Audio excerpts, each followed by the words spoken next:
Toutefois, vers 18h, ils étaient pris à partie, violemment, par un groupe d'une vingtaine d'individus masqués, cagoulés. Ces 3 jeunes hommes, dont Quentin Derenque, étaient alors jetés au sol, puis frappés à de très nombreuses reprises par plusieurs individus, au moins 6 pour Quentin Derenque. 2 des victimes parvenaient tout de même à fuir, et tandis que Quentin Derenque restait au sol, le groupe des personnes les ayant frappés se retirait. Quentin Derenque était alors immédiatement pris en charge et hospitalisé en urgence, son pronostic vital étant très largement engagé. Vous le savez, décédait à l'hôpital le lendemain, le 14 février, à 12h25. L'autopsie, pratiquée ce matin par des experts médico-légaux sur Quentin Derenque, a permis de déterminer qu'il présentait essentiellement des lésions à la tête, qu'il présentait un traumatisme crânio-encéphalique majeur en dehors de toute thérapie. Ce traumatisme était de surcroît associé à une fracture temporale droite. Et les experts concluaient que ces lésions étaient au-delà de toute ressource thérapeutique et mortelles à brève échéance. En conséquence, une enquête criminelle,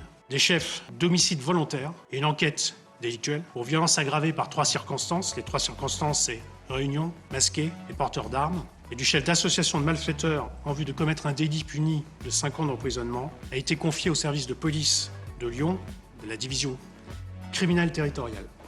Donc c'est bel et bien un chef d'homicide volontaire qui a été retenu par le procureur de Lyon. De fait, une instruction préparatoire est ouverte. Article 79 du Code de procédure pénale, l'instruction préparatoire est obligatoire en matière de crime. Les auteurs, s'ils sont retrouvés, puisque cagoulés sur toutes les vidéos, encourent la peine de l'article 221-1 du Code pénal, à savoir que le fait de donner volontairement la mort à autrui constitue un meurtre. Il est puni de 30 ans de réclusion criminelle. Alors autant qualification d'homicide volontaire qui a été retenu à cause de la gravité des blessures, comme il le dit. Alors si on peut comprendre le raisonnement, on peut s'étonner qu'il n'ait pas été appliqué dans d'autres situations, Crépol pour ne pas le nommer, lorsque l'on assène des coups de couteau mortels avec un couteau de cuisine de 30 cm, comment est-ce que l'intention criminelle n'est pas caractérisée? Enfin bon. La suite au prochain numéro.